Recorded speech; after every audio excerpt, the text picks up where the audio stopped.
Assalamualaikum warahmatullahi wabarakatuh. Selamat berjumpa di YouTube channel inilah.com di acara Inilah Berita, di mana kami merangkum berita-berita viral ya. Dan inilah berita pertama.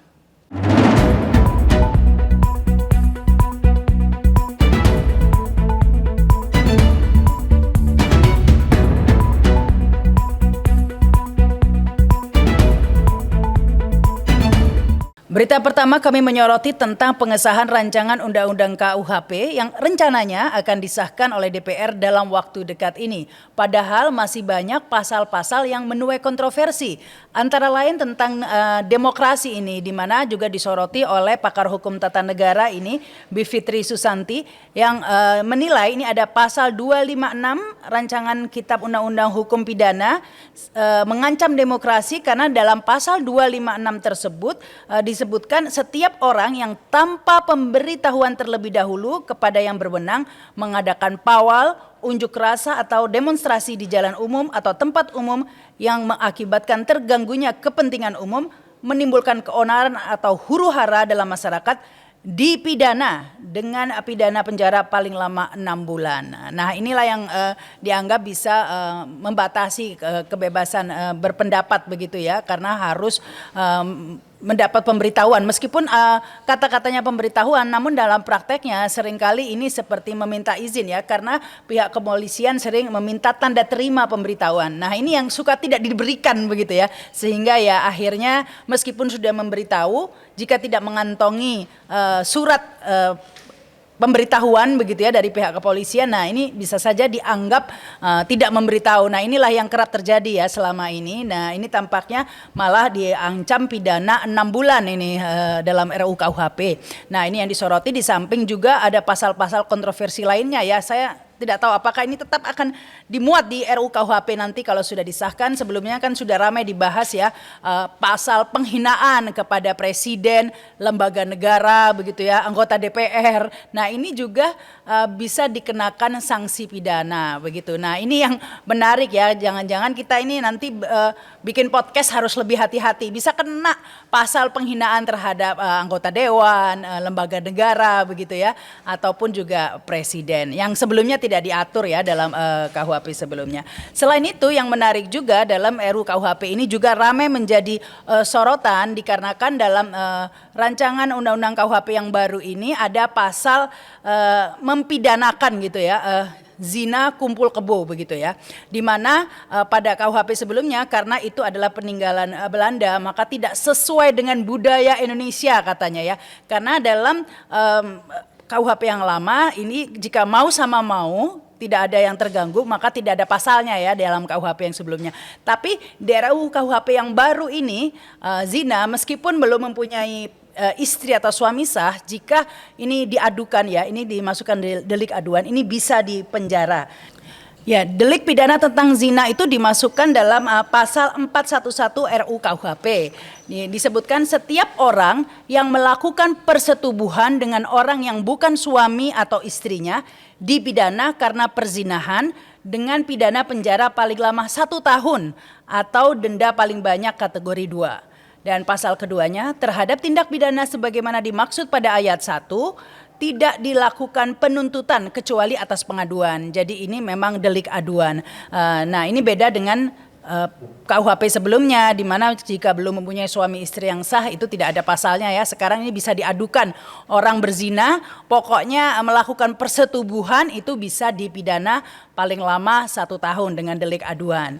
Dan yang menarik di sini ya, ini termasuk juga kumpul kebo begitu ya, di luar pernikahan. Ini juga orang yang melakukan tinggal bersama atau hubungan suami istri dan melakukan tinggal bersama seperti suami istri tanpa ikatan perkawinan yang sah, ini juga dikenakan pasal ya, ada dendanya juga. Ini diatur dalam pasal 412 RUU KUHP yang berbunyi, setiap orang yang melakukan hidup bersama sebagai suami istri di luar perkawinan dipidana dengan pidana penjara paling lama 6 bulan atau denda paling banyak kategori 2 ya. Ini juga termasuk delik pengaduan ya. Nah, ini yang beda dengan KUHP sebelumnya. Tapi yang menarik ini ya, jika berzina dan kemudian kumpul kebo ya, itu ada pidananya, bisa dipidanakan. Lantas bagaimana dengan LGBT? Nah, ini yang menarik. Kita ketahui dalam kasus LGBT ini dalam KUHP yang lama juga tidak diatur ya, hanya diatur jika salah satunya adalah di bawah umur, itu memang ada pasalnya ya, baik LGBT maupun lawan jenis tetap ada ya kalau di bawah umur. Tapi ini bagaimana jika suka sama suka tapi ini LGBT ya? Karena kalau tadi zina dan kumpul kebo kan dipidana. Dan yang ini yang menarik ya. Pemerintah dan DPR sepakat tidak mengkriminalisasi perbuatan lesbian, gay, biseksual dan transgender. Nah, inilah.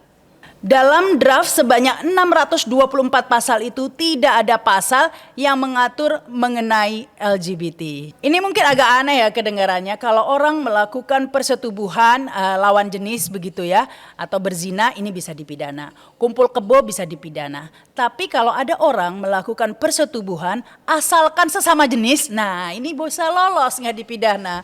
Ini kok bisa ya? Ini mungkin secara logika juga tidak masuk, bahkan dikatakan tidak mau mengkriminalisasi. Lantas kenapa yang lawan jenis kok dikriminalisasi? Nah, ini kan aneh karena katanya tidak sesuai dengan budaya. Apakah LGBT sesuai dengan budaya kita? Ini kan menjadi pertanyaan besar ya, karena memang keinginan agar LGBT ini dikriminalisasi ini memang sudah menguat ya, tapi tampaknya akhirnya diputuskan tidak diatur. Ini sama dengan KUHP sebelumnya ya, tidak diatur masalah LGBT alias tidak ada pasalnya. Kita beralih ke berita kedua, ini masih ada kaitannya dengan berita pertama tadi ya, masih membahas masalah LGBT. Tapi ini bukan di RUU KUHP, melainkan ini katanya Luhut Binsar Panjaitan yang mengatakan bahwa LGBT itu adalah warga negara Indonesia yang harus dihormati haknya ya, yang sama begitu ya. Mereka punya hak untuk dilindungi negara karena mereka juga warga negara Indonesia, ujar Luhut di kantornya di Jakarta pada Jumat kemarin. Oleh sebab itu, Luhut tidak setuju jika ada kekerasan gitu ya terhadap LGBT di lingkungannya. Luhut meminta agar masyarakat bersikap bijak ya. Ini mereka pada dasarnya tidak mau juga seperti itu. Bagaimana kalau itu menimpa keluarga kita, ujar Luhut. Jangan cepat menghakimi orang lah. Kalau berbeda diusir, dibunuh. Silahkan refleksikan diri sendiri saja, ujar Luhut. Komnas HAM sebelumnya juga mendesak ya agar negara memberikan perlindungan dan pemenuhan hak komunitas LGBT sebagaimana yang tertuang dalam konstitusi dan program Nawacita. Ya, saya juga nggak setuju sih kalau ada kekerasan ya terhadap LGBT. Tidak setuju juga ada kekerasan terhadap yang itu kepergok zina sampai dikarak di kampung-kampung begitu ya. Ini kenapa nggak disoroti juga ya. Tetapi tetap saja kita juga mempunyai hak untuk perlindungan ya agar keluarga kita, anak-anak kita terlindungilah dari pengaruh-pengaruh. Ya, kita harus katakan bahwa LGBT itu adalah penyakit ya, karena sebelumnya itu LGBT memang digolongkan penyakit jiwa ya. Namun karena gencarnya propaganda kaum LGBT ini akhirnya dicoret begitu ya, tidak dimasukkan dalam penyakit jiwa. Tapi ya kita harus akui ya LGBT itu memang penyakit jiwa ya. Bagaimana seseorang bisa merasa sebagai wanita padahal dia pria atau sebaliknya. Nah, ini tentu saja ya namanya penyakit ya harus dijauhi begitu ya. Ini saya nggak ngerti kok harus dilindungi. Bagaimana kita harus melindungi penyakit ya? Semua orang pasti ingin terhindar dari penyakit. Makanya ini kok dilindungi nih, ini aneh nih. Berita ketiga kita membahas masalah IKN ini ya, yaitu tentang Presiden Jokowi yang mengaku kaget begitu ya melihat begitu besar minat investor ya terhadap IKN ini sampai oversubscribe katanya. Saya kaget. Jajak pasar pertama oversubscribe sampai 25 kali. Otoritas IKN juga kaget sehingga kawasan inti langsung sudah habis, ujar Jokowi. Waduh, saya juga kaget nih Pak. Jokowi menceritakan dirinya sempat ingin mengundang 30 investor yang berpotensi menanamkan modal di IKN pada Oktober lalu. Namun niat itu dibatalkan karena investasi di kawasan inti sudah melebihi kapasitas.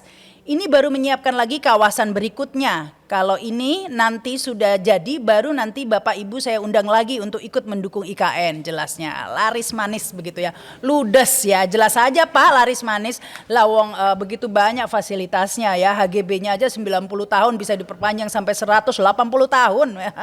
Bayangkan Indonesia saja merdeka 77 tahun, ini bisa lebih ya, luar biasa. Nah yang menarik lagi ini fasilitas lainnya juga banyak ya, katanya bebas pajak dan lain sebagainya. Namun ini ada juga yang menjadi sorotan juga bahwa ternyata meskipun dengan begitu banyak fasilitas, ini para investor masih kurang rupanya ya, sehingga undang-undang IKN ini perlu direvisi karena mereka menginginkan bukan hanya HGB yang 90 tahun atau sampai 180 tahun ya, 2 kali lipatnya, namun mereka ingin agar tanah di IKN tersebut bisa dibeli atau dijual sajalah, mereka beli, lu jual gue beli. Nah ya ini menurut Suharso Manoarfa ya, Menteri Perencanaan Pembangunan Nasional ya, ada permintaan dari investor tersebut. Tanah kita ingin pastikan lagi karena para investor menginginkan untuk bisa bukan hanya mendapatkan hak selama 90 atau 180 tahun, tetapi bagaimana orang bisa membeli tanah di sana begitu ya.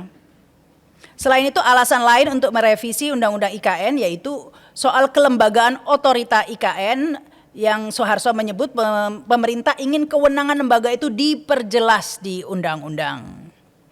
Wah ini sama saja ya, nanti kalau IKN-nya jadi, ibu kotanya jadi, tapi sudah milik investor begitu ya, tapi sudah dijual semua ini ya. Bumi, air, dan sumber daya di dalamnya ini dikuasai investor dong ya, nggak sesuai dengan konstitusi dong ini ya Pak.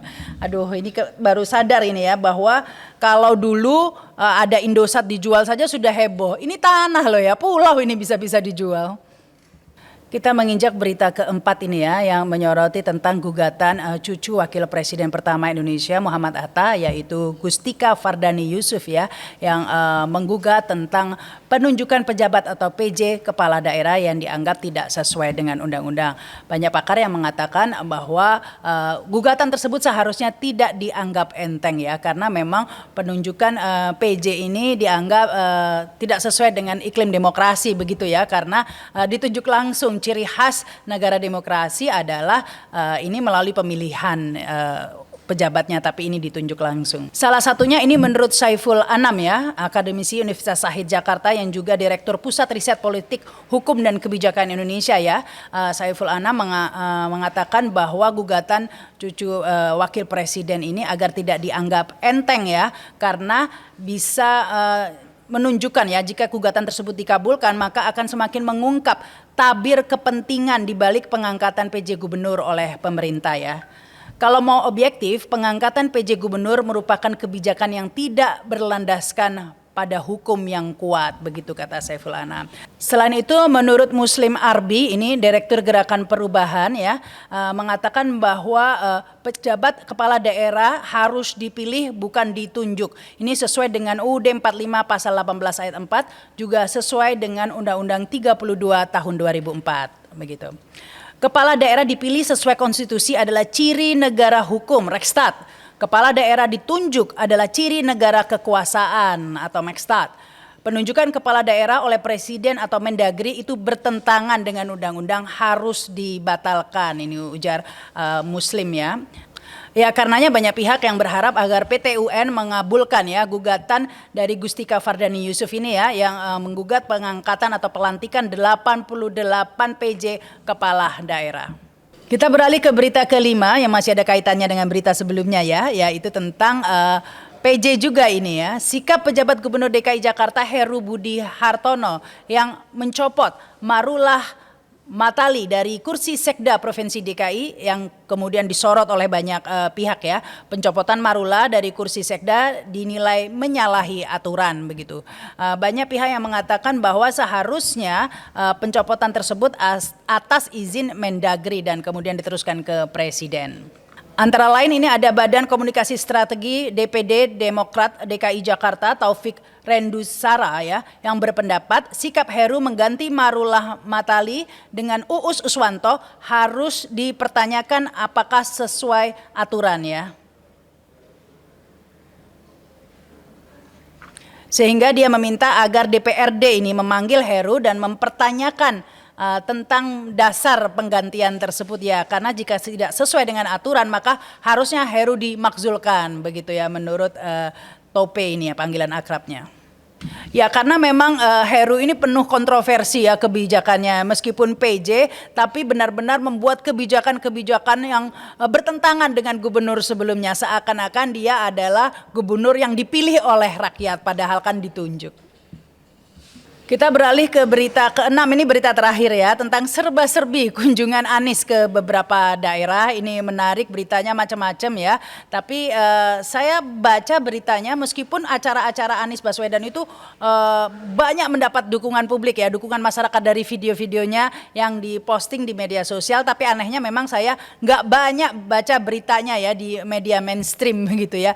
Paling-paling ini yang saya baca justru dari Detik, malah bukan tentang besarnya animo masyarakat ya, tapi tentang ini panggung acara Anies Baswedan di Pekanbaru yang ambruk ya, kayaknya beda angle begitu ya.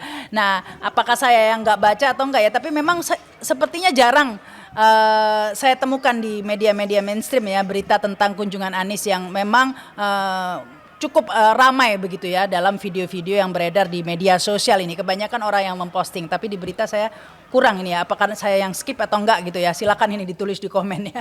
Tapi memang ini kunjungan Anies Baswedan ini banyak yang menarik ya, antara lain ketika di Aceh sempat dilarang begitu untuk mengadakan acara di Taman Ratu Safiatuddin begitu ya, sehingga akhirnya pindah ke tempat lainnya dengan alasan karena taman itu masih dalam perawatan begitu ya, sehingga tidak diizinkan di situ.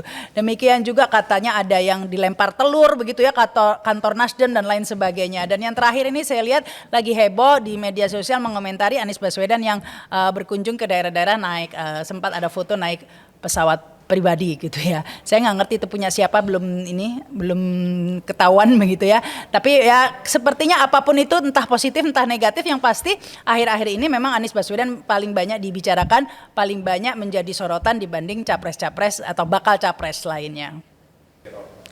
Ya, kami mengajak agar kita masih terus memperhatikan ini saudara-saudara kita yang menjadi korban gempa di Cianjur yang tentunya masih membutuhkan bantuan. Untuk itu inilah.com bekerja sama dengan Kita Bisa ya, mengajak agar kita menyalurkan bantuan atau donasi. Informasi lengkapnya bisa dicek di deskripsi. Ya demikianlah, inilah berita kali ini. Pastikan mengikuti terus acara-acara di inilah.com ya. Ada macam-macam, ini ada Inilah Perspektif, Inilah Berita, kemudian Inilah Sarita, dan Inilah Update ya. Jadi tongkrongin terus inilah.com ya. Jangan lupa subscribe dan komen. Saya Rahma Sarita, wassalamualaikum warahmatullahi wabarakatuh. Sampai jumpa.